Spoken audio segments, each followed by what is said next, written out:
퇴직 5년 전부터 귀농에 관심을 가지고 이것저것 안 살핀 곳이 거의 없다. 기계면 항야리부터 해서 운곡 소원 뒷동네까지 안 가본 곳이 없다. 모두가 내가 살고 있는 곳에서 10분, 20분 거리다. 각 지역마다의 특색이며 생활 요건, 그리고 주민 성향들에 대해 많은 걸 확인하고 또 확인한 결과, 그리고 퇴직 전 많은 귀농인들과 대화하며 직접 현장 확인을 거친 결과, 오도이촌이라는 말을 들을 수 있었다. 이 의미를 풀어보자면, 오일은 도시에서, 이일은 시골에서 생활한다는 의미다. 그리고 귀농에 대한 개인적인 결론부터 이야기하자면, 직장 생활 중이라면 오도이촌을 권하고 싶고, 퇴직 후라도 집 전체를 이사하는 것보다는 집은 그대로 둔 채 전원 생활 자체만 즐기기를 권한다는 것이다. 그 이유를 10개 정도로 정리해 보자면 다음과 같다. 첫 번째, 시골 사람들은 보기보다 엄청 배타적이다. 어느 자연불악이라도 그 지역민끼리의 결속력이 대단하여 타지에서 들어온 이주민에 대해서는 그리 크게 온정적이지 못하다. 한마디로 학연, 지연, 혈연이 만사에 앞서는 가치관을 가진 지역민과의 유대란 무척 어렵다는 것이다. 두 번째, 시골 자연불악 주민은 거의가 고령의 노인들이 살고 있다. 한마디로 젊은이가 떠난 마을을, 그리고 그 집을 70에서 80이 넘은 고령의 노인들이 지키고 있는 셈이다. 노인들이기에 기동수단이 없기에 수시로 귀농자에게 교통편 제공을 요구한다. 힘든 일에 도움을 요청하는 일이 자주 있다.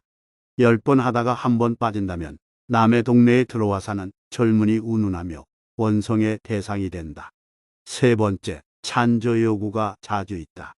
푸녀회, 노인회, 청년회, 새마을회 등 별별 자생단체들로부터 별별 행사 경비 찬조를 요청받는다. 10번 하다가 한 번 빠지거나 액수가 적다 싶으면 남의 동네에 들어와 사는 먹고 살만한 사람 운운하며 지탄의 대상이 된다. 네 번째, 한 번 왕따는 영원한 왕따가 된다. 이런저런 일들로 자연불황민들로부터 한 번 지탄받고 왕따 당한다면 구제불능이다. 심지어 농약도 함부로 지지 못한다. 사사건건 마찰이 있어 정신적 스트레스에 힘들어진다. 뒤늦은 후회는 후회일 뿐이다. 다섯 번째, 밤에는 깜깜절벽이다. 낮에 볼 때는 자연 속에 어우러진 전원의 풍경이 아름다울지 모르나 밤이 되면 가로등 없고 왕래하는 사람 하나 없는 깜깜절벽이다. 사방이 깜깜한 밤에 바람에 갈대가 윙윙거리고 대나무 숲이 우수수 소리를 낸다. 시골 생활에 익숙지 않은 사람, 특히 부녀자들은 무서움을 느낀다. 동지섣달 긴긴 밤을 한 번쯤 상상해보라. 그동안 숱한 물색 지역에서 밤과 낮을 직접 확인한 결과다. 여섯 번째, 식물도 자리를 옮겨 심으면 시든다. 하물며 사람이 평생을 도시 생활하다가 늙음하게 환경이 확 바뀐 시골 생활에 접한다면 매사에 불편하고 경우에 따라서는 우울증이 생긴다. 도시 근교라고 생필품 구입에 문제없고 병원 갈 때 문제없다는 단순한 생각은 위험이다. 하루 종일 사람 구경 제대로 하지 못하고 대화 없고 할 일 없는 일상이 반복된다면 도시 생활 중에는 느끼지 못했던 문화 생활이 그리워 금방 후회하는 사람이 생긴다. 일곱 번째, 영농이란 생각보다 힘들다. 평생을 직장 생활했던 사람이 농사를 짓는다는 자체가 엄청 힘들다. 가까운 곳에 연습으로 10평만 주말 농장 해보면 잘 안다. 허리가 끊어질 것 같고 숨이 헐떡헐떡 될 것이다. 무엇보다 영농 면적이 50평 이상만 되어도 삽과 호미 인력으로는 감당 안 된다. 결국 이래저래 농기계를 구입해야 한다. 여덟 번째, 재산 가치를 생각해야 한다. 자식들 모두 도시에 나가 살고 있다. 늙음하게 내 재산 정리하여 시골에 올인한다면 더 늙어 자식 곁에 간다든지 언젠가 시골 재산을 자식들에게 주어야 할 때 과연 처리가 쉬울까를 생각해야 한다.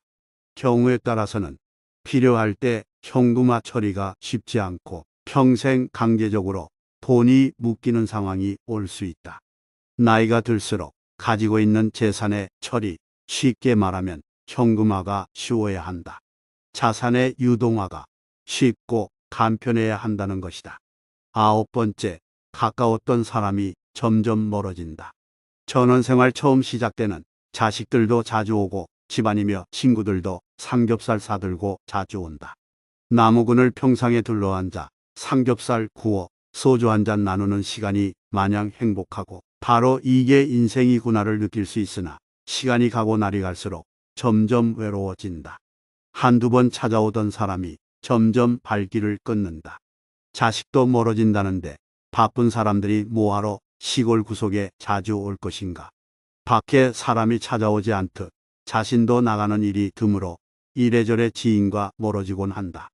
그리고 이런 소외는 사람을 병들게 한다. 열 번째, 금방 늙어버린다. 시골 노인들 속에서 하루 종일 밭에서 헤매고 소주 한 잔에 취하며 세월 보내다가는 부부가 금방 늙어버린다. 젊은 사람들 속에서 몸을 가꾸고 배우며 살아야 젊어지는 건 당연한 일이다. 덥수룩한 머리와 수염, 허름한 복장, 허름한 행동들. 귀농을 하면 스스로에게 쉽게 발견할 수 있는 모습들이다. 그리고 직장 생활 중의 일과 농사일은 근본적으로 다르며 완전 중노동이라 늙음하겐 아무래도 버거운 것이 사실이다. 그렇기에 지금 살고 있는 곳에 계속 살든지 아니면 자식들 근처에 이사하여 주변 가까운 곳에 50평 미만의 땅을 임대하여 처자식과 함께 왔다 갔다 하며 주말 농장 형식으로 생활하는 것을 적극 권장한다.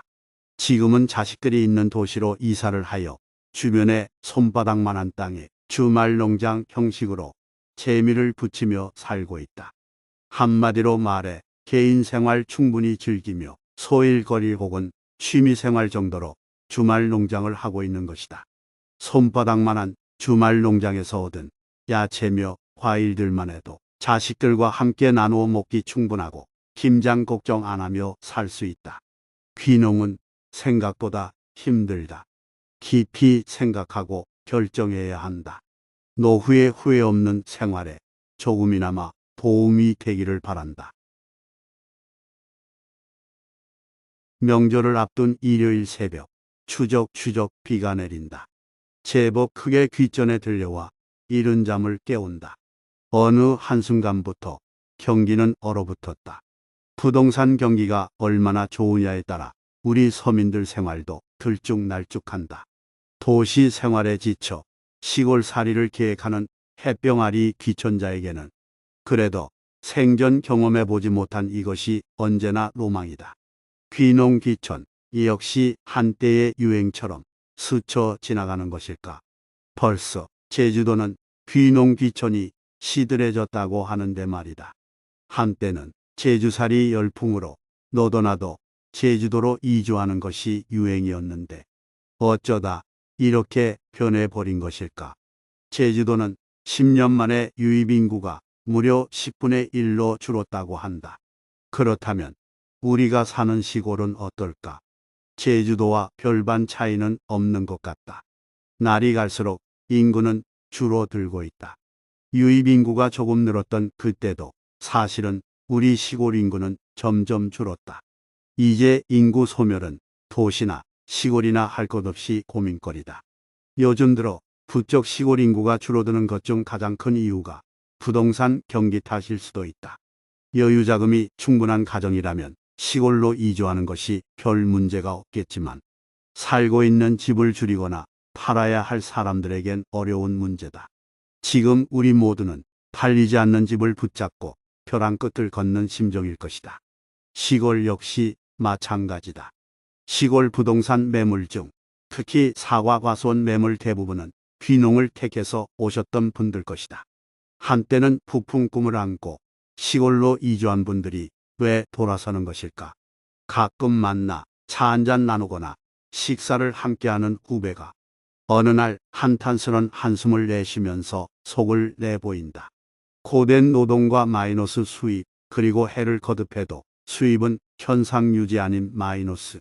소득이 나를 시골에 붙잡아 두지 못하고 떠나게 하고 있다고 말이다. 모두가 처음엔 그랬다. 나는 잘할 수 있다고 말이다. 물론 나도 그때는 그랬다. 그러나 현실은 우리가 생각하는 그 이상으로 어렵고 힘들다. 농비를 계산할 때는 언제나 내 인건비는 제외하고 계산했다. 그럼에도 손에 쥐는 것은 없었다. 내년에는 좀 더 나아지겠지 기대를 하면서 그렇게 또 한 해 한 해를 보냈지만 결국 돌아온 답은 마이너스 통장에 이자만 늘어난 것뿐이다. 막다른 길에 잃은 나의 후회는 스스로를 괴롭힌다. 요즘 들어 부쩍 부부싸움도 늘어났단다.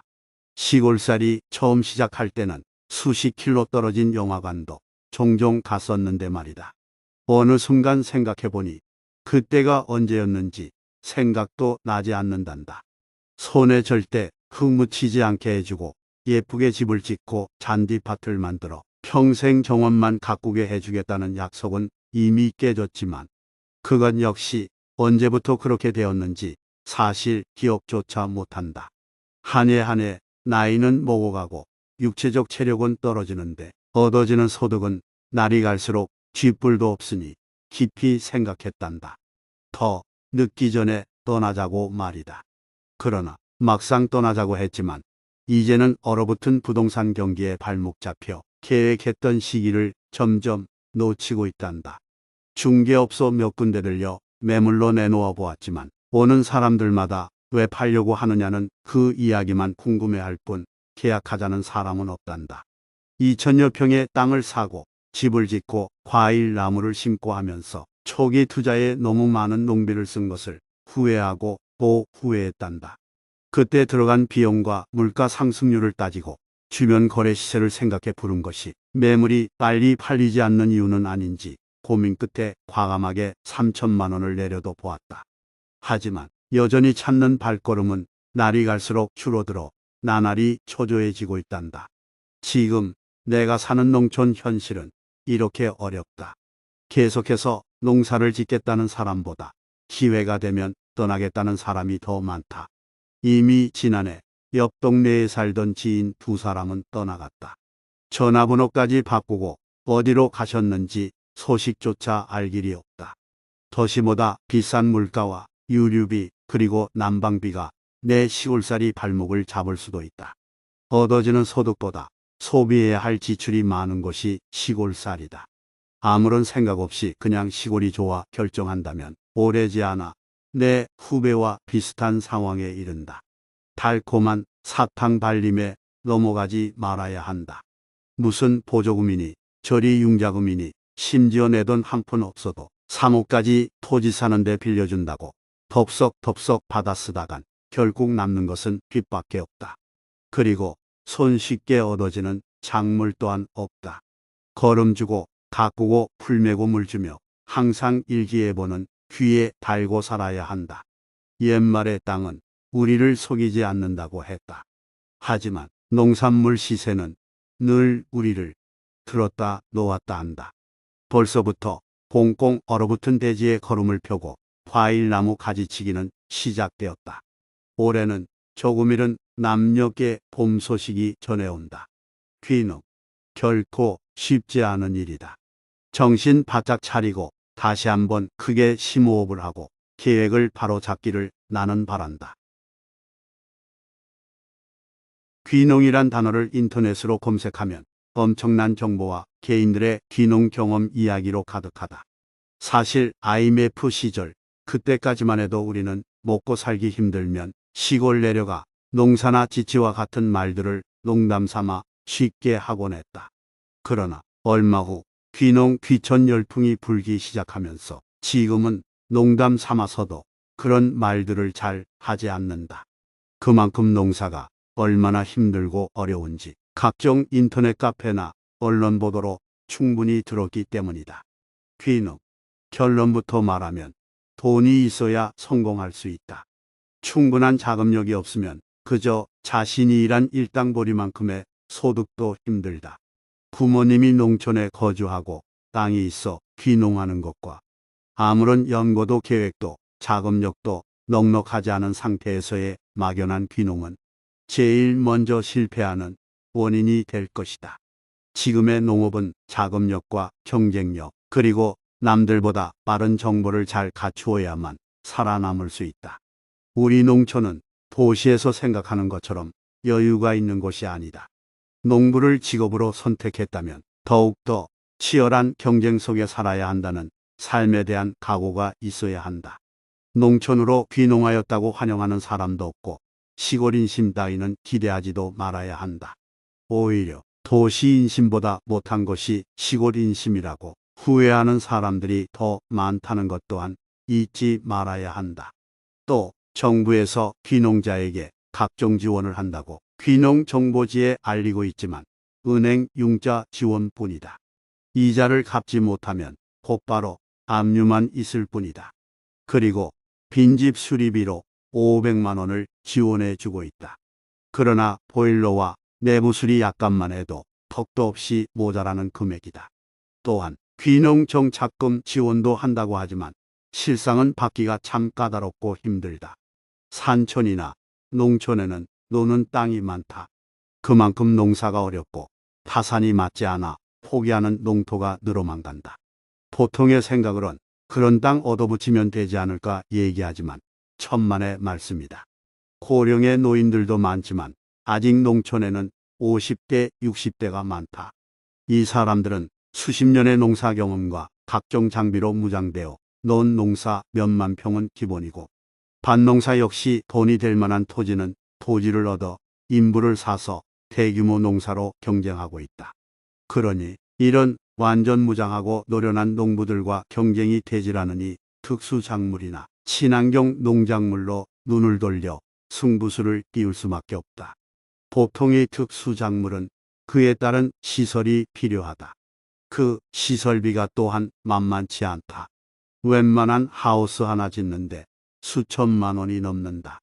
보조라고 해봐야 예전과 달리 많아야 60%이고 현실적으로는 거의 50% 정도에 그치고 있다. 간혹 방송을 보면 억대 농부에 대해서 소개하는 것을 볼 수 있다. 가만히 들여다보면 이 사람들은 엄청난 투자와 노력과 시간이 흐른 다음 얻어진 대가다. 한마디로 중소기업급 사장들 이야기다.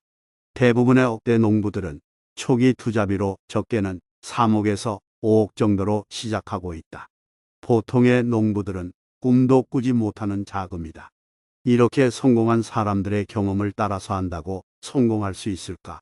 또 실패한 사람들의 경험을 잘 새겨 들었다고 성공할 수 있을까?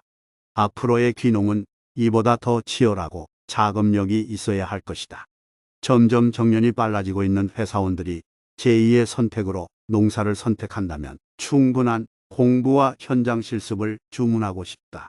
1년에 단 며칠 가르치는 귀농 교육으로 모든 것을 얻은 것처럼 착각해서 서두른다면 귀농의 쓴맛을 단단히 느끼게 될 것이다. 지금의 귀농 교육은 이론 교육이 대부분이라 육체적 어려움이 얼마나 힘든지 모른다. 농사 경험이 전무한 도시민들이 10여 평의 텃밭에서도 견디기 힘들어하는 것을 많이 보아왔다. 귀농 철저히 하지 않으면 엄청난 손실로 다가올 것이다. 검증되고 입증된 작물을 선택하는 것은 필수이고 모든 것을 계획과 함께 실천할 수 있는 넉넉한 자금이 필요하므로 넉넉한 돈이 없다면 귀농은 꿈도 꾸지 말아야 한다.